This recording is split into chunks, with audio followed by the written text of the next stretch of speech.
জান, আমার কলিজার টুকরা, আমার লক্ষ্মী আব্বা, একটু কথা শোনা যাও। আমার একটু কথা শোনো, এদিকে আসো বাবা। সাবাস কি কোন দিক দিয়ে উঠছ আম্মু? এত সুন্দর করে ডাকতেছো আমারে। হ্যাঁ, এমন কইরা কইতাছস যে আমি তোরে কোনোদিন আদর করি না। আমি বকি, আমি তো আবার আদর করি না নাকি? পাশের বাড়ির খালায় তোরে খাওয়ায় দিয়া যে আদর কইরা যায়? হ্যাঁ মা চিত্তে যেও না। কুল কুল, কাম ডাউন কাম ডাউন। কি কইতেছিলা এত মধুর কণ্ঠে? এটা কও। না মানে কইতে চাইছিলাম যে ওই যে আমা, তুমি আমার লাহি নামান তো চাইতাছো কেন মা? না মানে ওই যে আমি পারব না কইতে, তুমি কও তো, তুমি কও।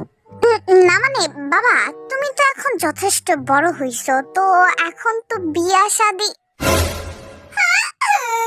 বিয়া না, আমি বিয়ে করব না।